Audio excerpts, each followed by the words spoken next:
Good morning, everyone.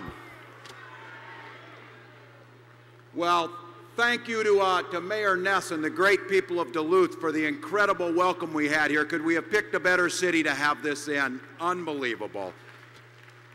Truly an honor for me to be here with you. I want to thank Brian and Donna and the rest of the DFL for the incredible work they do every single day of the year, not fostering Democratic or DFL politics, but fostering policies that strengthen this nation and strengthen this state. So thank you to our leadership.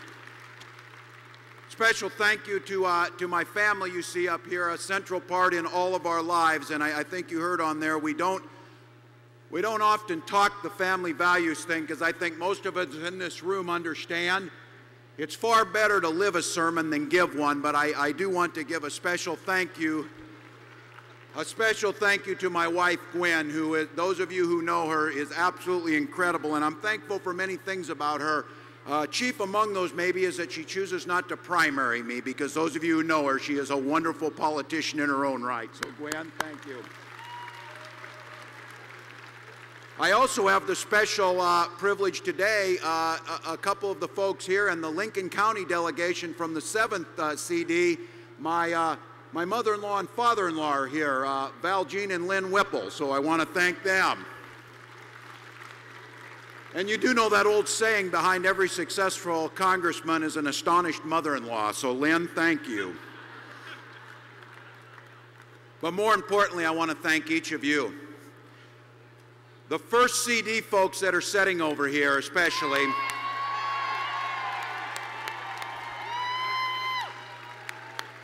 and each and every one of you, the work you do here could not be more important.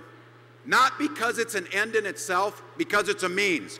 These folks sitting over here have worked for decades to ensure that good, progressive, effective policies started to hit home in southern Minnesota.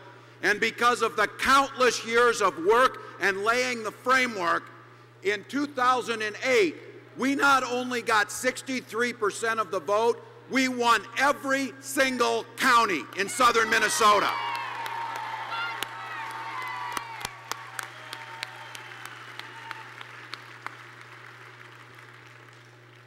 And that work and those election days and the work you do today and the important work that will happen this afternoon and on into November is not an end, it's a means.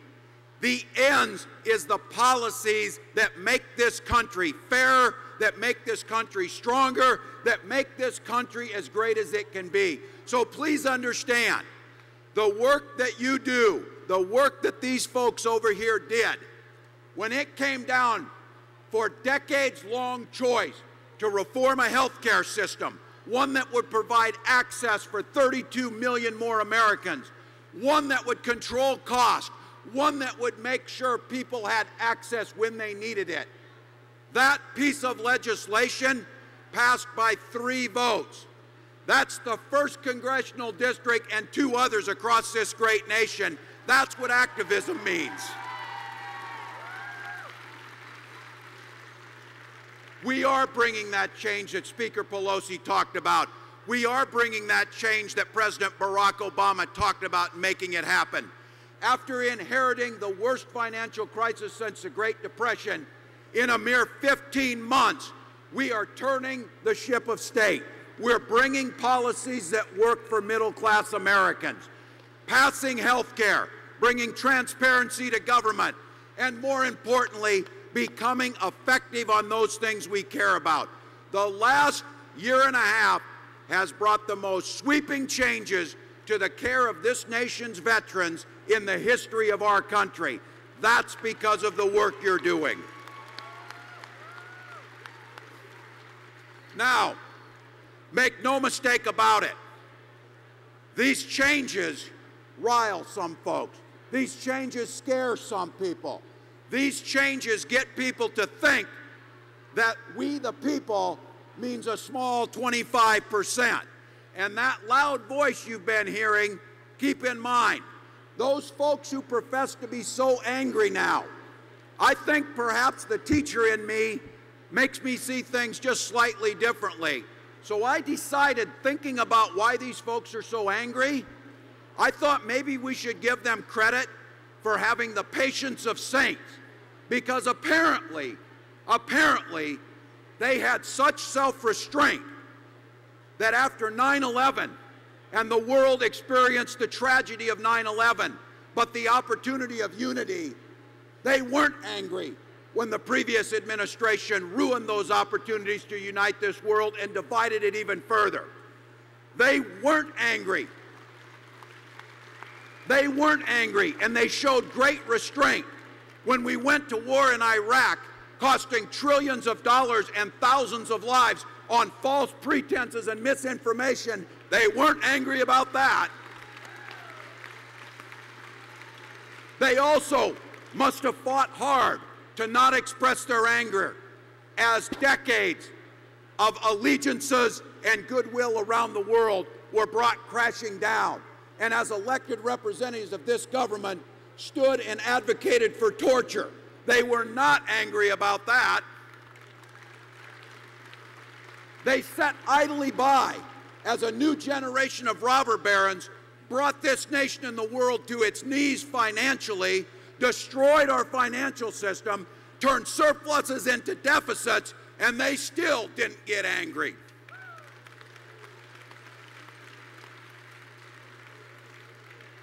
And for all the professed desire, trust me, nothing quite spells liberty like having constitutions thrown at you as you're going to vote on the House of Representatives. But they controlled their anger on the stepping of the Constitution as illegal wiretaps infringed upon the freedom of Americans across this country. No anger, no anger. But you know what? People can only have so much restraint. So the straw that broke the camel's back is when we had the audacity to say it should be a basic human right to take your child to the doctor. It should be a basic right of everyone in this country to have affordable health care. Their anger knew no bounds when we had the audacity to suggest Wall Street should be reined in so that Main Street can prosper. The audacity of that. So they've taken to the streets to express their anger. Well, let me tell you, every one of you understands that why we're here is not DFL politics. Why we're here is because we love our country and want it to do right and lead the world in all the right reasons. We have an important job to do, both today and in November. This great state that we love so much, if it weren't so incredibly sad and pathetic, it might actually be funny. But to watch 8 years squandered in this state, to watch our education system be assaulted by someone who doesn't care about those classrooms, that doesn't care about those students, to watch this state's budget be destroyed for short-term personal political gain. And I've got to tell you, the person you endorsed this afternoon, who will be the next governor of the state of Minnesota,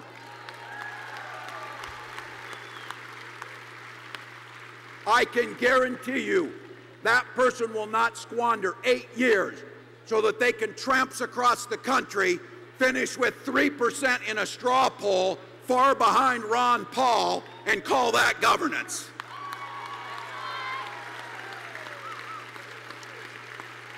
Eight years at the helm of this great state.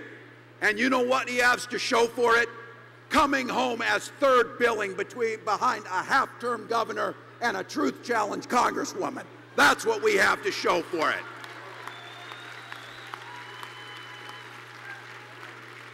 Don't believe in what you saw. This group of people that's angry now because people are going to have health care, they did not invent grassroots politics. You did. They did not. They did not choose to take a teacher out of a classroom and put him in the United States Congress. We know something about grassroots politicking. And there's not a one of you that needs any more incentive to understand what's at stake here. But let me tell you, just as a reminder of why we're here, a constituent of mine, a wonderful woman, asking nothing except trying to live her life and trying to give her children an opportunity in this great country, Sheila Weiser. And Sheila's story is exactly why you're here. Sheila's son, Michael, once he reached an age where he could no longer be on his parents' insurance, was removed from that insurance. Michael had a genetic disease that put him at risk and made it so expensive for him to try and get medication that it was virtually impossible. And 3 years ago, as he was out and in Las Vegas, he attempted to be entered into an emergency room. He was denied entrance to that emergency room, and a short time later, Sheila lost a 26-year-old son. Because you get a chance. Sheila lost that son, but this country lost something far bigger. We lost our moral imperative to do what's right for those least amongst us. We lost the opportunity for Michael to achieve what each of our children can achieve. So I have to tell you, not as a congressman, not as a candidate for office, but as a father of 2 young children, your being here is changing the future. Your being here is taking us in the right direction. When we choose that next governor, when we re-elect and make sure that we keep control of the Congress to allow President Barack Obama to move forward, now we can move on. We can address climate change. We can address an unfair economic situation, and we can continue to restore America's place. Thank you for your work. Thank you for your support. Let's go get them.